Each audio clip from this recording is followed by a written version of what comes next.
জাগিছে ভোটার প্রচার করো ভোটার প্রচার করো বিজেপি বিজেপি বিজেপি আমাদের শেষবার মুর্দাবাদ বিজেপি মুর্দাবাদ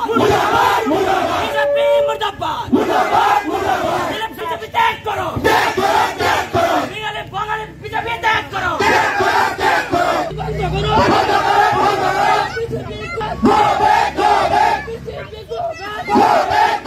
আজি 22 জুলাই যোৱা 22 জুলাই অসম চৰকাৰে যেটো নোটিফিকেশন ওলাইছিলে আমি আনন্দিত হৈছিলো যে বাঙালীসকলৰ অভিশাপ যেটো আমি সংগঠন কৰি অহাৰ পৰা শুনি আহিছো বাঙালীসকল ভোটাৰ আমি 22 জুলাইৰ নোটিফিকেশন চাই সকলো অসমৰ যিসকল হিন্দু বাঙালী লোক আছে হয়তো সকলোৱে আনন্দ কৰি আছিল আমিও আদৰণি জনাইছিলো চৰকাৰক আমাৰ হিন্দু বাঙালীৰ ভোটাৰৰ অভিশাপটো মুক্ত হ'ব কিন্তু বৰ পৰিতাপৰ বিষয় এসপ্তাহ নোযোৱাতে পুনৰ এবাৰ আকৌ নোটিছ ওলাল যে সেইখন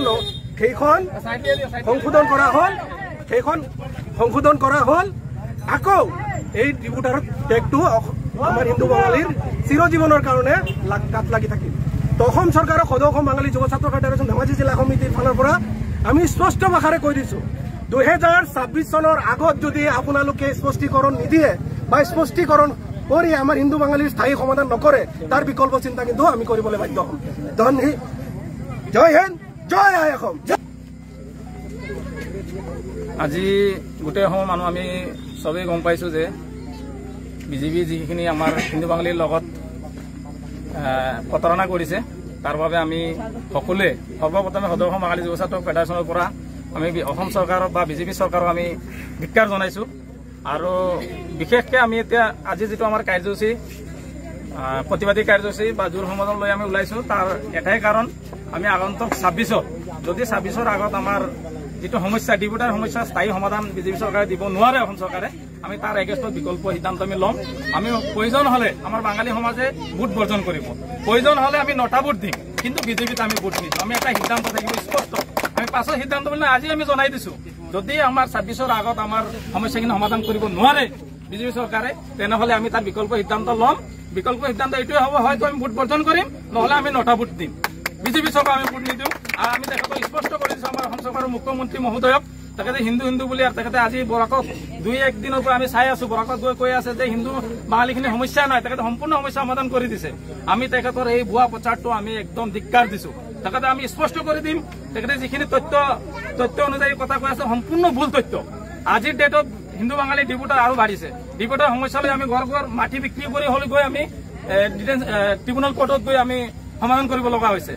কিছু মানুহ আছে এনেকে একদম দুখীয়া মানুহ সিহঁতক আজি ডেটত বিজেপি চৰকাৰে ভাবিছে অৰুণোদয় দিলে সিহঁতে সুখী নহয় সিহঁতে নিজৰ মাটি অৰুণোদয় দি কি কৰিব আমালোকে যদি আমাৰ নিজৰ ভৰিৰ তলৰ মাটিখিনি নাথাকে এইখিনি বিক্ৰী কৰি যদি আমি ভোটাৰ কেছ লৰিব লাগে আমাৰ অৰুণোদয় দি কি লাভ আছে আমাৰ সমাজে আমি আজি আমাৰ বাঙালী সমাজক আমি অনুৰোধ কৰিছো আপোনালোকে অৰুণোদয় আৰু এইবোৰ ললিপকক ভুল নাযাব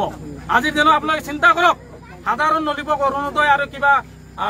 লাখপতি বাইদেউ এইবোৰৰ আশাত যদি আমি বিজেপি ভোট দি আকৌ গভৰ্ণমেণ্টক আনো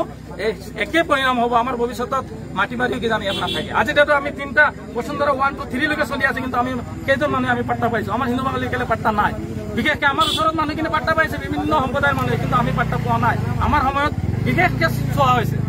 কাগজ পত্ৰখিনি চোৱা হৈছে আজিলৈকে আমি পাত্তা পাবলৈ সক্ষম হোৱা নাই কাৰণ এইখন চৰকাৰৰ কাৰণে